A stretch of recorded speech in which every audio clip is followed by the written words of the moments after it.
And we are live. You're listening to Interchain FM, a regular podcast covering all things blockchain interoperability. If you're seeking alpha in the Cosmos ecosystem, look no further. I'm your host, Chango Unchained. Today, we're talking to Do Kwon. He's the founder of Terraform Labs, and Terraform Labs is the software dev team behind Terra.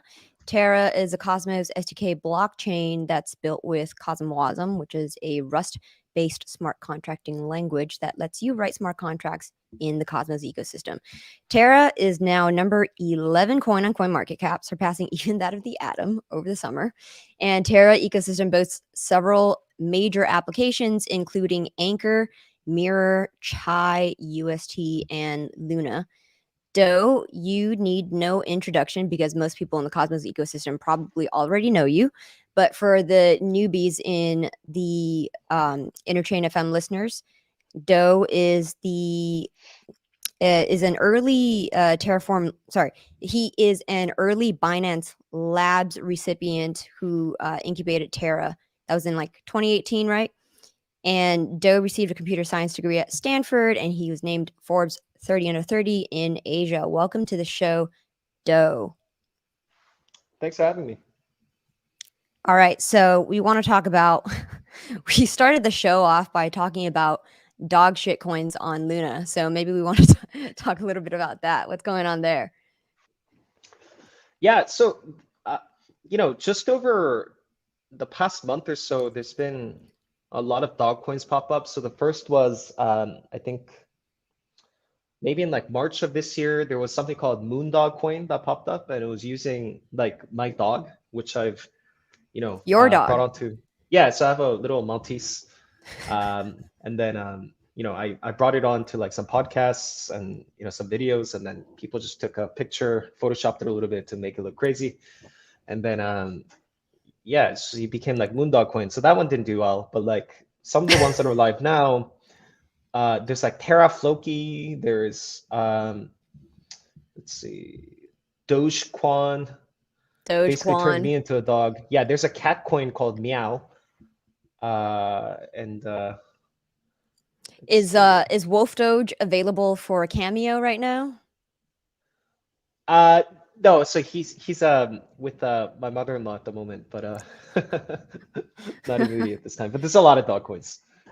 Okay, that's awesome. So Do, let's talk about your suite of products. So we have Chai going on, which is your payment system in South Korea, UST, and algorithmic stablecoin, Mirror, and Anchor. So there's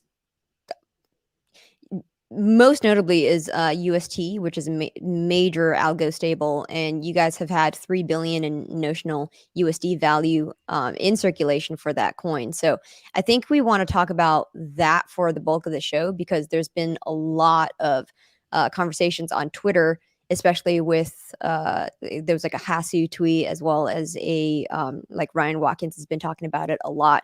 And just full disclosure, I am a bag holder, so everything that we're going to be talking about is just going to be kind of about the protocol, not necessarily any financial advice.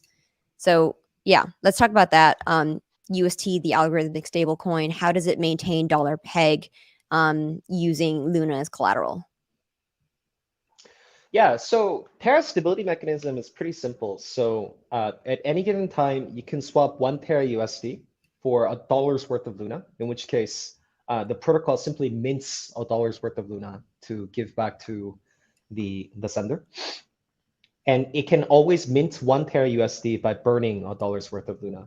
So in some sense, the protocol absorbs the demand volatility for the stablecoin by using Luna as the volatility buffer. Mm-hmm. Yeah, right. So it's because it's an algo stable, it's more capital efficient than something like an over collateralized stable coin, such as like DAI. What else is there? Rye, and before it was Basis Cash. So yeah. So the key difference of an algo stablecoin is that for centralized stablecoins like Tether or Circle, it has custodian risk and custodian costs. So while like if there's a dollar in a bank account that's backing one stablecoin, it theoretically makes sense, but it also brings a whole host of other issues. Like, for example, like a lot of these stablecoins are likely going to be regulated as fintech companies, which makes it very difficult to build, let's say, decentralized finance that's credible on top of centralized basis currencies. There are some crypto over collateralized models, like MakerDAO started out with using, let's say, $1.5 worth of ETH for every DAI coin that's issued. But that turned out to be not scalable because the cost basis to mint one stablecoin is well in excess of $1. So it only scales up to the level where the underlying collateral is worth leveraging. So which is why like most of DAI in circulation at this point is basically USDC. Algo stablecoins have the advantage that they're decentralized, can't be censored, and they're fully scalable in the sense that it only costs $1 to be able to mint one stablecoin, right? But some of the unanswered questions, depending on who you're asking the question to, could be that like the stability guarantees seem weaker because whereas for the first two models, there's explicit collateral that is backing the stablecoin. For an algo stablecoin, it's based on game theoretic incentives. So, yeah. Right. So was that sort of the motivation behind Terra launching UST in a way that's sort of it's kind of creating this regulatory arbitrage that makes it robust against these centralized risks with being a custodian? Yeah. So, well, there were a couple of motivations, but the way that I thought about it is that in order for there to be a credibly decentralized economy built on top of stablecoins, the only way to do that was the algo stablecoin, because you need something that is decentralized, cannot be seized, and at the same time, you need something that scales through billions and tens of billions or hundreds of billions of dollars of stablecoin growth without it being capped by some sort of exogenous variable. Mm-hmm. And so, yeah, in this case, we're specifically talking about algo stables in this sort of class of stablecoins where there's the centralized model where USDC and USDT kind of fall under, and then there's also signerage shares, and then there's the algo stable model, right? Am I missing anything else? No, that seems pretty comprehensive. Right. Okay. So with UST and Luna, you guys are maintaining parity with the dollar right now. But what happens during market contractions, given that collateral is based solely on Luna? Yeah. So in order to make UST counter-cyclical, Luna becomes cyclical, which means that when the market is expanding, Luna value goes up a lot because not only does it accrue a lot of fees when Terra and Luna is being swapped, but it also diminishes in supply. So as a lot of people are buying up Luna to mint Terra USD to arb the growth in the stablecoin, Luna becomes very valuable. And then during contraction, the opposite happens because as UST gets sold off into the market, more Luna gets minted, and that results in the asset falling faster than some of the others. Yeah. Yeah. Oh, sorry. Did you want to finish that thought? Yeah. So the idea is that so I guess the bet is that if you believe that over time demand in UST is going to become less volatile and more counter-cyclical. So for example, there's apps or mechanisms that are built on top of the Terra blockchain, whereby like during bear markets, like UST can be a desirable safe haven asset. So for example, like Anchor provides a 20% yield on Terra stablecoins, which makes it like a pretty good return source of return when markets are more stable or they're trending downwards. Mm-hmm. So there's an inherent risk with these cyclical stable coins, which is like if you have a lack of collateral, and this is something that was brought up on like a Twitter thread. People were explaining the inherent risks with stable coins and lack of collateral. So the risk is that you could enter into a sort of death spiral if there's like a loss in faith ascribed to a loss in value that goes along with like a bear market, for example. So what we did see in the sort of seasonal short-term bear market of, it was like May to July of this year, what happened was we witnessed a crash and UST fell out of parity with the dollar peg, when the entire market drew down by 50%. Luna drew down by 80% because it's a highly correlated asset with Bitcoin, for example, and the rest of the market. So in this case, to kind of take this stablecoin out of a death spiral, you basically need to introduce a lender of last resort, right? So in this case, who was the lender of last resort, and did bag holders come to like kind of to bail out the system essentially? Yeah, well, so I don't was like a bag holder bailout, but I think your diagnosis is exactly right. So in May, over the course of 1 week, we saw a drawdown or an economic contraction of about 25% of UST's entire market cap, which was at that point almost $500 million. So we saw $500 million being sold off UST and then enter different types of stables. So what was kind of interesting is that UST back at that point for about a week, it depegged up to I think 7-8% from the dollar. And the reason why I did that is that when you're swapping Terra to Luna, you actually can't do it infinitely. It actually operates over like some sort of virtual AMM, whereby the cost or the exchange rate of swapping Terra to Luna increases as the amount of trades are happening within like a given time period, let's say in a given day. So as a lot of people were trading UST to exit into Luna to sell it into exchanges, and then vice versa to arb it back, like the cost of exchanging Terra increased until it was trading at exactly the Depeg of the UST. So for example, in open markets, like UST was trading at like, let's say 93 cents. And then that's where the on-chain spread is, because if the on-chain spread is any lower than that, then there's an arbitrage opportunity for people to buy up UST from the open market, swap it to Luna, and sell it. So in some sense, the people that were providing a backstop to the system were people that were bidding on Luna as the contractions were happening.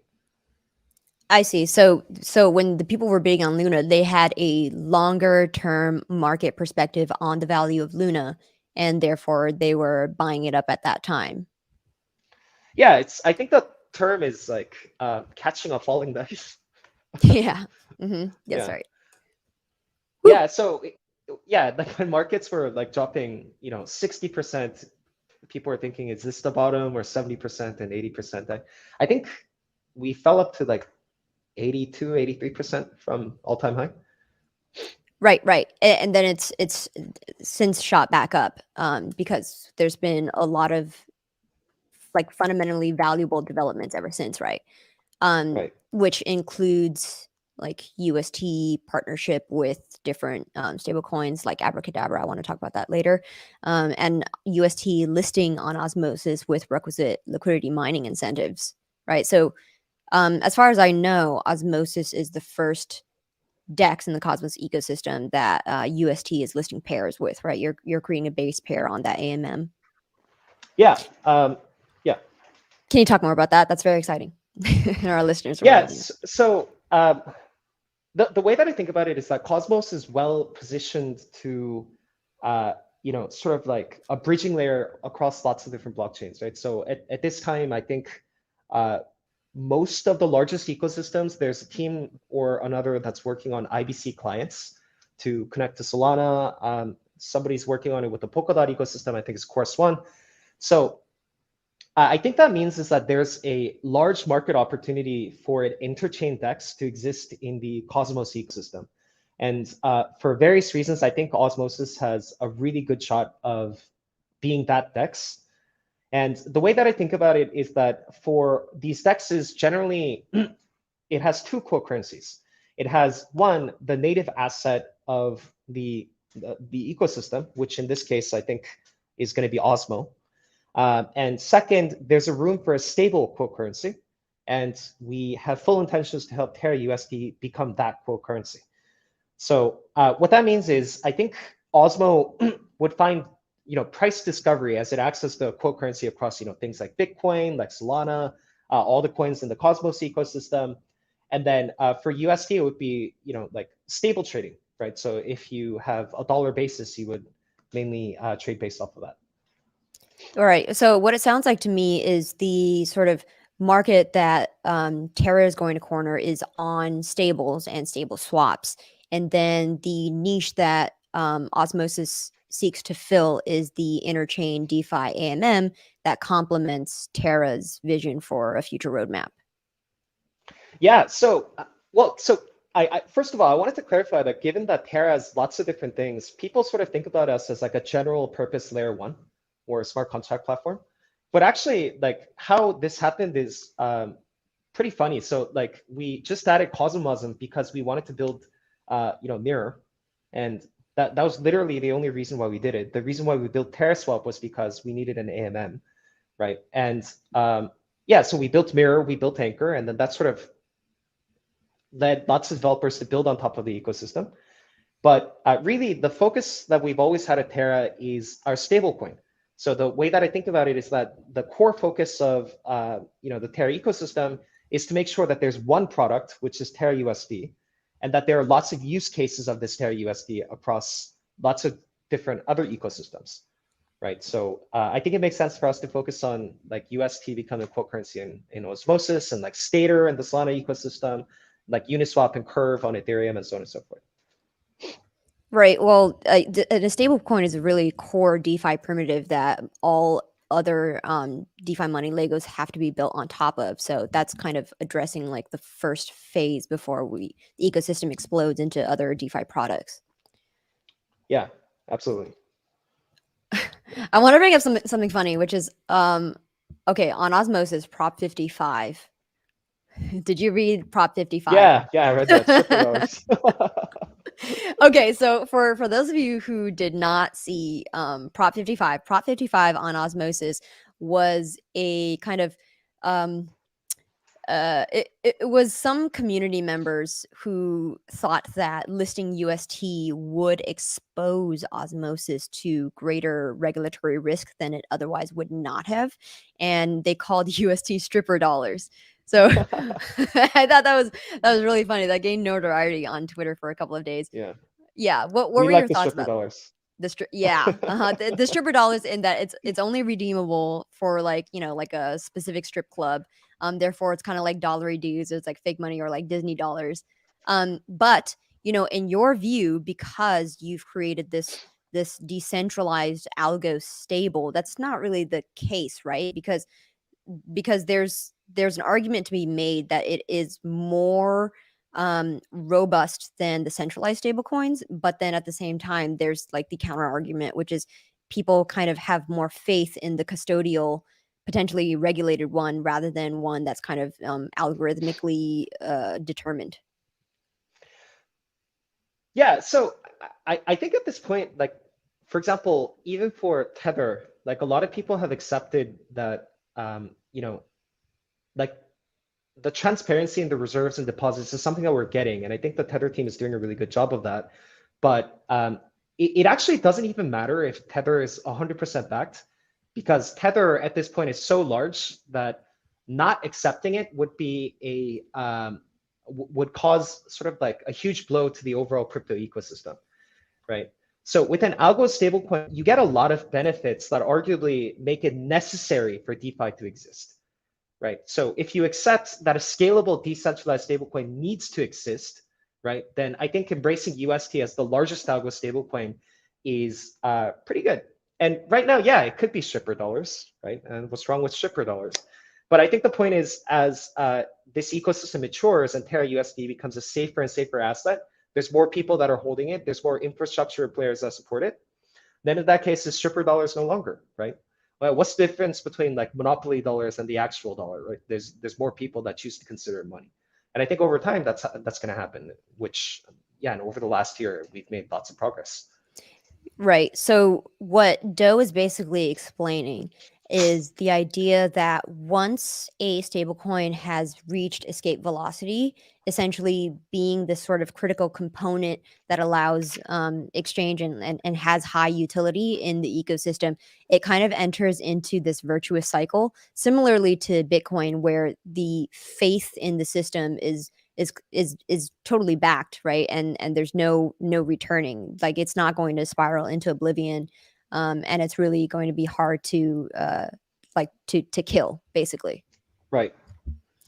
So yeah, so with Tether, even though it's not fully backed, the relevance in the ecosystem and the amount of liquidity it has in circulation is just undeniable. So, Yeah. I mean, based on your perspective from like a regulatory perspective, what can regulators do to do anything about it, really? Yeah, so I think there's a couple of things that they could do.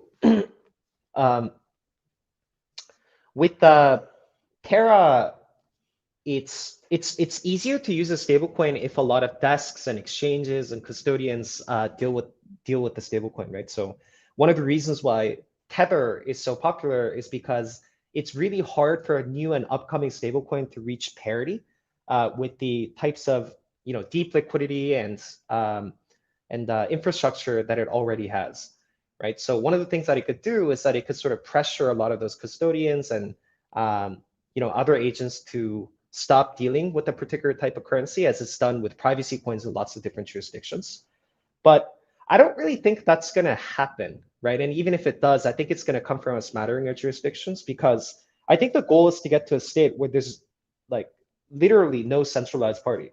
I have no intention of running Terraform Labs for the next decade. It's like the job is to make sure that UST becomes a major cornerstone, like a major piece of infrastructure as a stablecoin. And then, yeah, I just would stop working on this. Great. Yeah. So you kind of alluded to your future plans with UST. So where do you imagine UST going in the next 3 years and 5 years? Assuming you blow past any hurdles that are in your way, right? Where do you see this going in the future? Yeah, so the way that we think about it is that before the end of the year,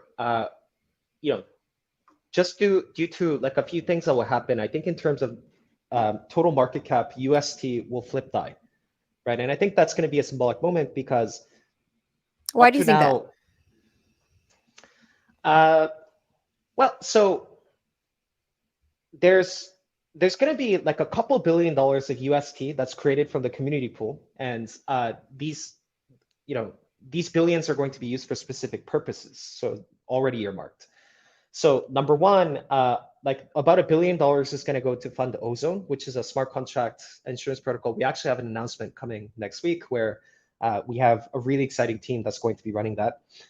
And then second is we're looking to create about $1 billion in reserves in third-party assets, namely Bitcoin, right? That is held by a smart contract controlled by the Luna governance set. And this would add in a stability augmentation to the core mechanism, where you not only can swap UST for Luna, but you can also swap UST to Bitcoin. So in that case, Luna becomes decentralized. Luna becomes backed by decentralized collateral, and also governed by the stakeholders, which I think is exciting. So probably like $1 billion of UST is going to go to a liquidity pool against, let's say, $1 billion of wrapped Bitcoin, for instance. Okay, so how is that $1 billion created? Like, is that money already in? Oh, what, Terraform Labs? Yeah, no. So there's about $100 million, 100 million Luna had accumulated to the community pool through various different types of swaps and burns.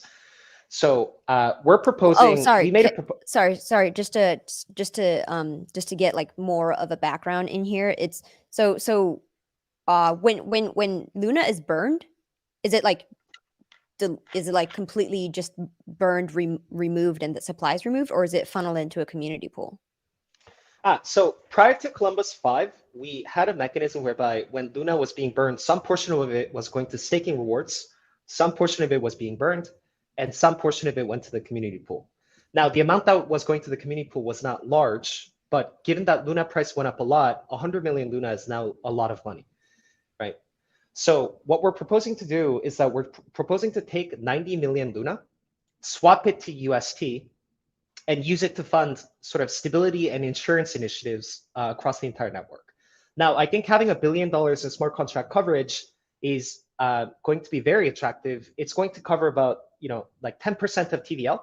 But looking at analogs in the Ethereum ecosystem, I think only a couple percentage of users actually elect to buy smart contract coverage. So I think it should be enough to cover the existing demand and some more demand on top of that. And I think having sort of a backstop to UST that is not an endogenous collateral is going to be attractive, especially if this reserve is decentralized.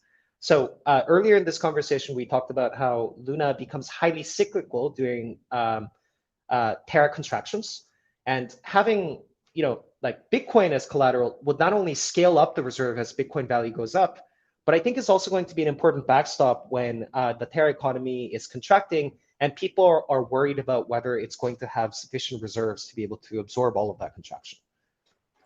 Right. Yeah. So we did see that during the entire market contraction, Bitcoin actually lost the lowest amount of value relative to all other coins. And so I would say that that is a good call on the Terra community's part. So yeah, you kind of alluded to insurance, right? Like part of that is going to be what, just insuring holders against any rug pulls, or like what, insuring against what? Yeah, so the protocol is something called Ozone, and the idea is that you would by purchasing smart contracts on Ozone, you can sort of claim the proofs of deposits that you have in protocols like Anchor or Mirror or any other protocol. And then it allows you to automatically process claims against the protocol.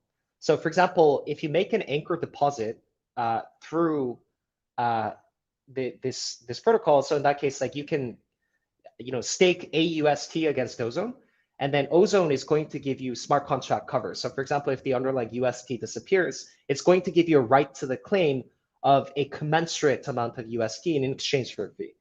So some of the benefits of this is that if you look at most of the insurance protocols on Ethereum, for instance, it's not really all that decentralized. So there's manual claims processing, right? So you need to file a claim, and then sort of like a committee of people that work for the DAO would choose whether to process the claim or reject the claim. So which makes it really annoying, but more than it being annoying, are you just talking about a specific DAO, like anyone in particular?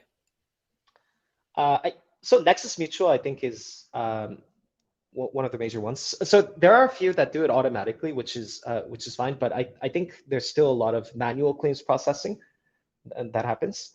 But I think the sort of the downside of doing manual claims processing is not only does it become annoying, but it becomes very hard to program on, right? So you can't use insured token deposits as a primitive in other sorts of ecosystems, which could be valuable if you're trying to build layer smart contracts on top of each other and you want to use a primitive. Then an entire protocol might choose to take out insurance against all the base layer primitives, such that hacks that are happening in different systems don't result in a ripple effect dependency on the upper system. So yeah, I think Ozone's gonna do that job really well.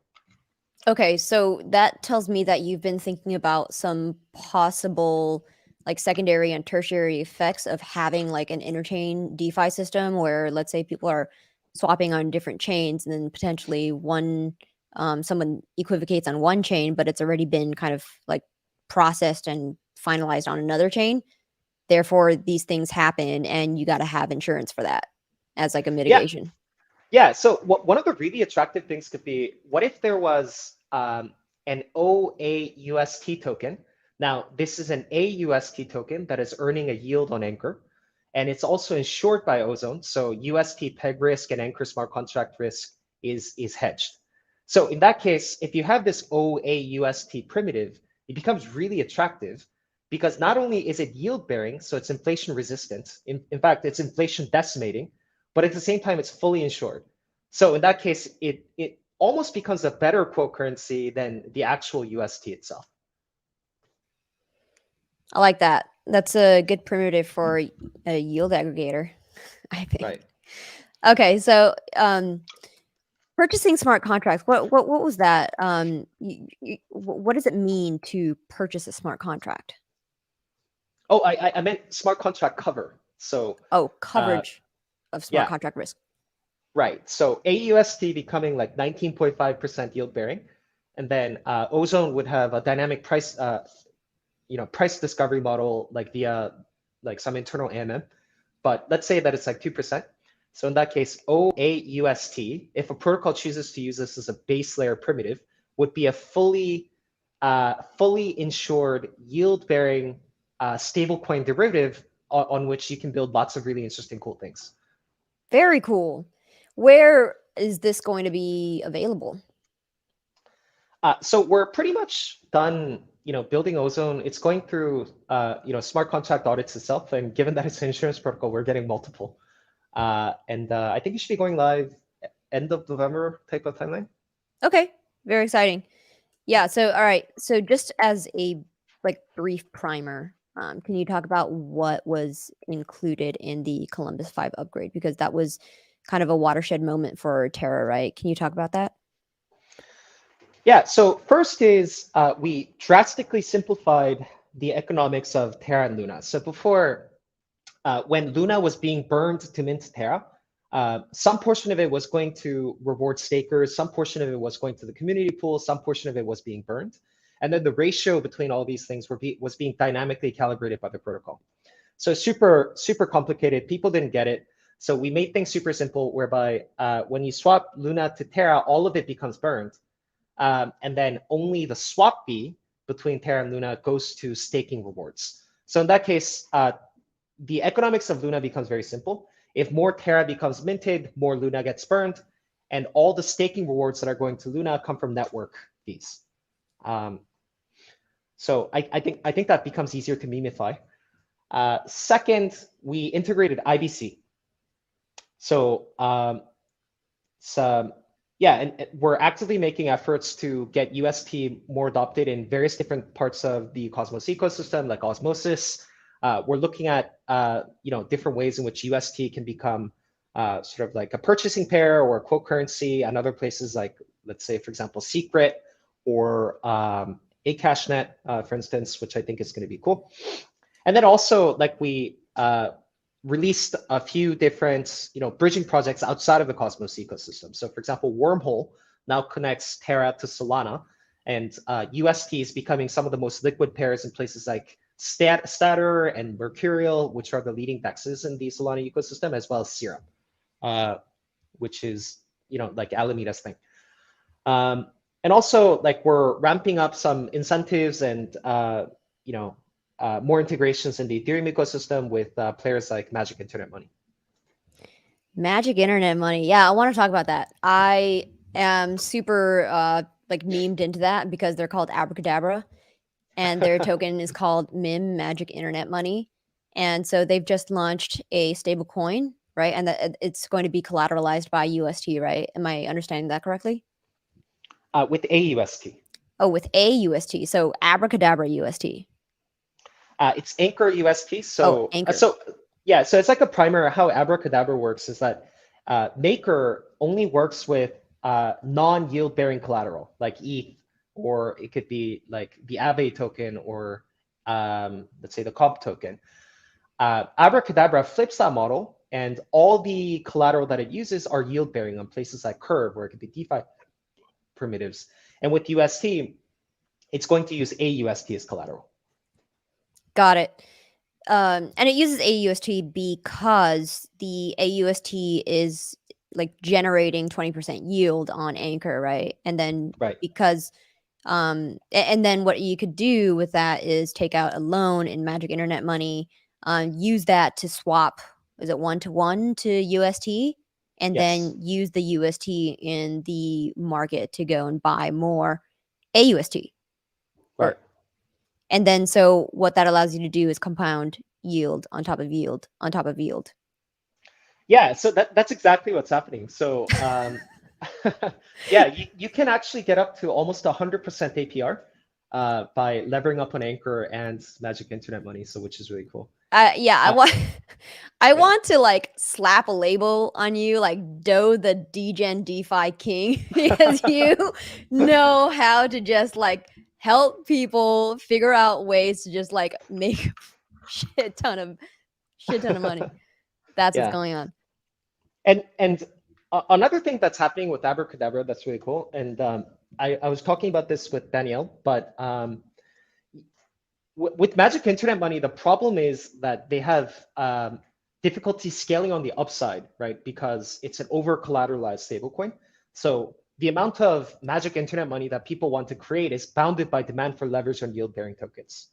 Whereas for UST, we have the opposite problem, whereby on the downside, it becomes difficult to project how much of the contraction that the ecosystem can absorb. So one of the things that we're creating between Magic Internet Money and UST is a stability model. And so basically in the MakerDAO ecosystem, how this works is that up to, I think, a few $100 million, you can instantly swap DAI to USDC and then USDC to DAI. So there's sort of like a redemption pool between DAI and USDC.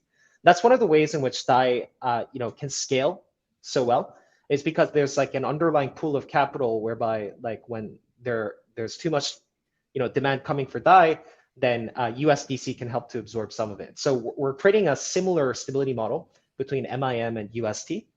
So when UST is falling, people use that to buy up UST with MIM, and then vice versa. When MIM is having trouble scaling, then UST can help in that process. That's great. How did this conversation start between you and Danielle?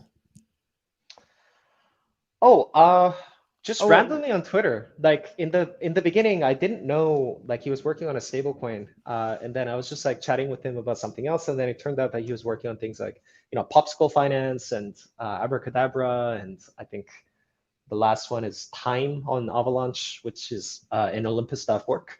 Yeah, so he's a very prolific builder, and we started talking about lots of different things, and then we found out that we're working on similar problems, and then lots of different ways in which we can collaborate. Yeah, well, it's kind of counterintuitive that stablecoins can complement each other and kind of help each other compound yield rather than compete with each other. So in this world, what's considered a competitor and what's considered something that is complementary? Yeah, well, so I think some stablecoins are easier to work together than others. So for example, for MIM, there's a natural need to collaborate because UST, given that it's much more scalable, can help Abracadabra like lever up on different types of yield. So it's very easy to do that. And for UST, it's synergistic because every unit of MIM that is issued is fully backed by some type of crypto collateral. And I think the correct way of thinking about it is sort of like a trade treaty between nation states. And with some nation states, if some of the trade corridors make sense, then it makes a lot of sense to partner up. And I think, the growth in one economy doesn't necessarily mean that, I mean, it's not like a, dick measuring contest, right? So it doesn't matter if like— It's a liquidity measuring contest. Yeah, well, it's a liquidity measuring contest, but I think we can grow together. There's plenty of room for that. And we've also recently started to do a lot of work with the guys at Bitfinex and Tether. I think they're very good guys. I think they're trying to do what's right by the industry. I think even with centralized stablecoins, the goal is to get to a state where there's a lot of liquidity, where there's a lot of choices available to users that are trying out crypto, and we'll work with anybody that is committed to the same mission. Is there a world where these new classes of stablecoins that's non-fiat could eventually work with and be complementary with the fiat system, or are we trying to migrate everyone over to this new paradigm? Yeah. So the way that I kind of think about it is that in the beginning, a lot of mobile apps were sort of complementary to desktop experiences, right? And then after some time, there's a lot of people that I know that actually don't own computers, right? They just have a phone, which is really interesting because like, how do you not own a computer? But it's actually possible now because a lot of the core user experiences have migrated over to the mobile experience. So I think in the beginning, fiat on-ramps are going to be important to draw more people in. But I think over time, there's a lot of ecosystems that are flourishing without any type of fiat on-ramp whatsoever. Like Osmosis is a prime example. It's already starting to become like the fastest growing DEX across all of crypto. But Osmo isn't listed on any major centralized exchanges. And to the best of my knowledge, there's no fiat on-ramp. No, yeah, and the closest analog of that would be the Atom, and that would be how you get into it. And I guess UST Right. now, right? Yeah, yeah, two hops. Yeah. Right. Yeah. Okay, so in your view, is the UST stablecoin model fair and sufficiently abstracted away from the Cantillon effect, which is this idea that the fiat monetary policy disproportionately benefits those closest to the monetary supply? How is it abstracted away from that? Yeah, so that's a really good question. So I would say right now it's not that fair because the way that we sort of distribute like incentives in UST assets to, let's say, different blockchains or to teams that are building infrastructure and things like that, there's asymmetric insider advantage, right? So in the sense that if you're helping to build stuff on the ecosystem, similar to how there's, let's say, like a lot of people that are close to Washington, D.C. benefit by building on their infrastructure. I think we have a lot of the same problems, right? But I think like the state that you want to get to is where UST is widely adopted and there's a lot of infrastructure built, and for there to be no centralized access to modify the monetary policy. I think that control is what makes fiat really, really terrible. And I think the way that we can replace that system is for Terra to decentralize over time and for no single person or any small group of people to be able to have an influence on the monetary policy. Which is why, like, over time, we're trying to minimize the different areas in which governance can touch, right? So for example, with Columbus 5, we burned all the levers by which, Luna being burned can be redirected to different places. So unless there's a major code restructuring, it's not possible to change that in, that portion of the world. Yeah. Yeah, and so Terraform Labs being incorporated in Singapore and you being a South Korean citizen, is that sort of the meat space counter mitigation to kind of allowing regulatory capture for this protocol? Well, I guess me not being American helps a lot, but Yeah, it certainly does. yeah, but I think if it's outside of the US and it's outside of China and it's outside of Europe, there's a lot of different places where you can be to get that type of regulatory capture. I mean, I definitely didn't strategically plan on being born in Korea, right? It just kind of happened. Yeah. But being based out of Singapore, it's I think it's great. I think Singapore is one of those countries whose very existence is contingent upon regulatory clarity around different types of financial applications, right? That's the only reason why Singapore became so big as it did, right? Because it has a favorable tax regime, business-friendly practices, and regulatory clarity.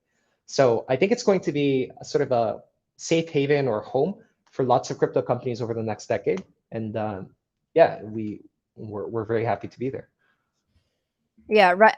Either way, similar to other cryptocurrencies, it was like retail who entered first, unlike with startups that have gone public where like it's accredited investors who can enter first and then later they sell it to retail afterwards. So in this case, I think it's still relatively fair and distributed in that retail got to access this protocol first and share in the like profits and upside of participating in this protocol. Yeah. Oh, also, I think something that's important to note is when we first designed like the distribution for Luna, there wasn't like a fair launch trend as it became popular in 2020. So when we were first doing this, like we had like no fucking idea how to do it, right? So we sort of structured it like an equity company, as if, you know, there was like a seed round and then like a Series A and like a Series B type of situation. So we ended up with like a huge allocation of the tokens. But one of the things that we've committed to do, like internally, is that we don't take more than what we need. And when we don't need it, we burn it. So for example, like we've never dividended assets. Like the salary that I've gotten from the beginning is like $50,000 a year. And we don't like, yeah, so we don't run ourselves as a business, if that makes sense. So Yeah. while the way that we distribute tokens, like in, let's say, liquidity incentives and, you know, with partnerships and grants for building lots of different types of public resources is centralized in the sense that sometimes like we make the decisions on how to spend these assets. I think one of the most important things to keep in mind is that you can't like, you know, like run a public blockchain project and, you know, like buy a Bentley or something like that. Yeah, right. Yeah. Yeah, so this was the sort of more 2017 2018 paradigm when lots of ICOs were cropping up, right? This includes Tendermint as well, which was the way that this was structured was like the treasury was kind of held inside a foundation as well as inside Tendermint AIB, and the employees got equity rather than tokens, and so the market kind of discovered this new way of doing it in this like Web3 paradigm where you could do like a fair launch, airdrop it to certain like holders of certain tokens, and then basically pay out in the cryptocurrency itself rather than in equity. And so that whole fair launch paradigm, I think it was kind of like started by Andre, right? Andre Cronje with Yeah. the Yearn protocol with the fair launch. Yeah, that was basically a paradigm shifting moment for the entire industry. And you know, had projects launched in 2021, it would have followed that model instead of the equity model. Yeah, for sure. And I think sometimes there are some benefits of having some sort of you know, dev share. So I mean, I think it depends on like the way that you want to structure these things. But I think it is unfortunate if you're like, if the company is holding the tokens and you're getting equity, then it's just not very liquid and you can't do anything with it. Like you can't stake equity, right? So that's probably like a suboptimal model. But there could be reasons why, like for example, like there's some sort of arbiter that gets to distribute some portion of the tokens. But if I was sort of redoing it today, we would have distributed things a lot differently. Yeah.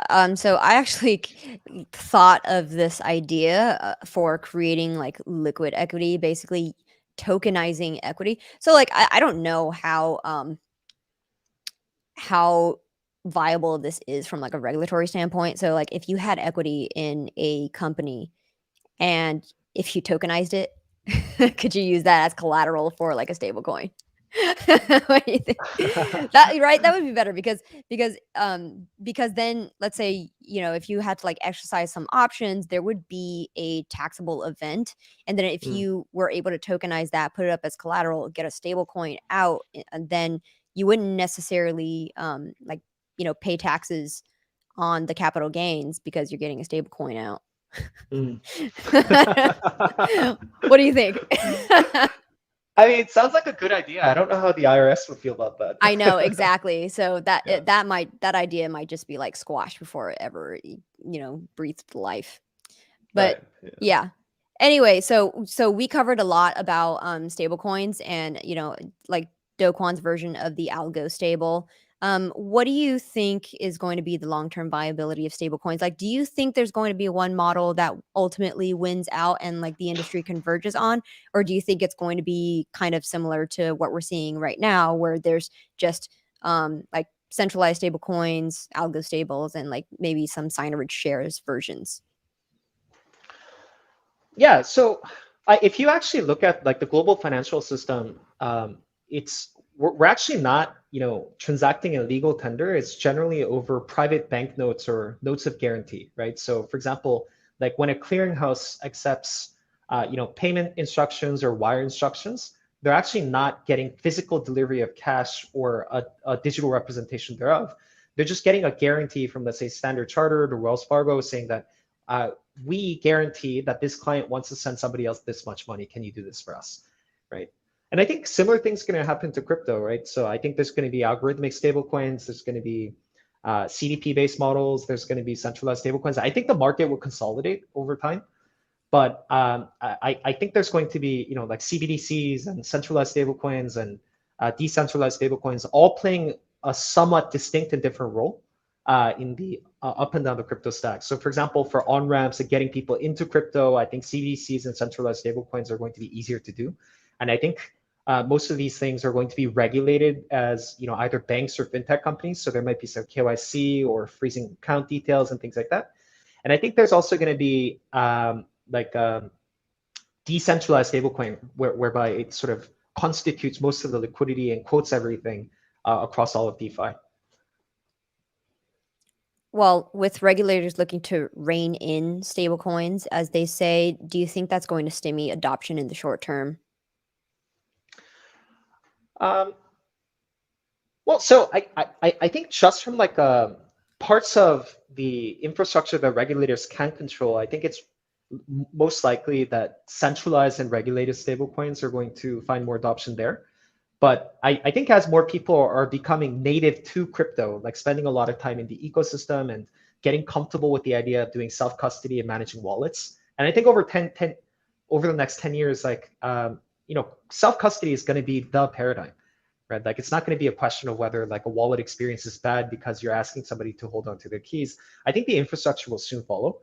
So in that case, the question becomes, there are different types of stablecoins that play that on-ramp type of role, similar to how for very easy transactions, there's things like PayPal and Venmo for very simple one-off transactions, whereas for more sophisticated stuff, you have different instruments that exist. So for example, I think centralized stablecoins can be Main Street, but I think decentralized stablecoins have to be the Wall Street. Okay. Totally. That's totally viable. So, and with that, we're coming up on the hour mark. We're going to conclude. I don't believe there's been any questions asked by the viewers, so I'm not going to pull any questions from the audience unless somebody wants to ask anything last minute. But in the meantime, Doe, it was a pleasure having you on. Thanks for addressing every one of my questions. Thank you to the viewers who are tuning into Interchain FM. We're doing these interviews with guest projects every single Thursday on Twitter and YouTube live, as you're watching now. Next week, we are in Lisbon for the Cosmos Community Conference, and we won't be airing a live show for the next 2 weeks, but we will be resuming in mid-November. And if you have missed any of our past shows, you could view them on interchain.fm, or you could listen to them all here on YouTube. Thanks, Doe, for coming on. This was great. Yeah, thank you so much. Bye. Bye-bye.